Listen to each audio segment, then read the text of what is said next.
Hi friends, ഞാനിന്ന് വന്നേക്കുന്നൊരു cooking video ആയിട്ടാണ്. പുതുമയാർന്നൊരു variety ഡിഷെന്നൊന്നും പറയാനില്ല ഫ്രൈഡ് റൈസിന്. അത് കഴിച്ചു നോക്കാത്തവരായിട്ടും ഉണ്ടാക്കി നോക്കാത്തവരായിട്ടും ആരും ഉണ്ടാവില്ല. അപ്പോൾ ഞാനിന്ന് വന്നേക്കുന്നത് പേളി മാണിയുടെ ഒരു വൈറലായിട്ടുള്ള ഫ്രൈഡ് റൈസ് റെസിപ്പി ആയിട്ടാണ്. പാനിൽ ഓയിൽ ഒഴിച്ച് ഓയിൽ ചൂടായതിന് ശേഷം ബട്ടർ ചേർത്ത് കൊടുക്കുക. അതിനുശേഷം നമ്മൾ കട്ട് ചെയ്ത് വെച്ചേക്കുന്ന വെജിറ്റബിൾസ് എല്ലാം അതിലോട്ടൊന്ന് വഴറ്റിയെടുക്കുക. ശേഷം ആവശ്യത്തിന് ഇഞ്ചി വെളുത്തുള്ളി പേസ്റ്റും ഉപ്പും ചേർത്ത് നന്നായിട്ടൊന്ന് മിക്സ് ചെയ്ത് കൊടുക്കുക. പിന്നെ കുറച്ച് സോയാ സോസും ചില്ലി സോസും പിന്നെ നമ്മൾ സ്പെഷ്യലായിട്ട് ചേർക്കുന്നത് മാഗി ക്യൂബോടും ചേർക്കുന്നുണ്ട്.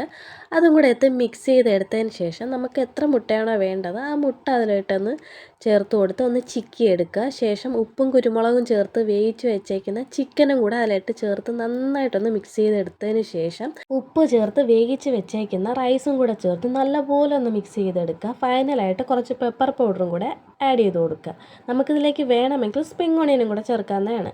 അപ്പോൾ ഇതാണ് നമ്മുടെ വൈറലായിട്ടുള്ള ഫ്രൈഡ് റൈസ് റെസിപ്പി. ഇതിലൊരു സ്പെഷ്യൽ ടേസ്റ്റ് എന്ന് പറയുന്നത് ഈ മാഗി ക്യൂബും ബട്ടറും തന്നെയാണ്. അപ്പോൾ ഇതുവരെ ഇങ്ങനെ ഒന്ന് ട്രൈ ചെയ്യാത്തവർ ഒന്ന് ട്രൈ ചെയ്ത് നോക്കുക, എന്നിട്ട് ഫീഡ്ബാക്ക് അറിയിക്കുക.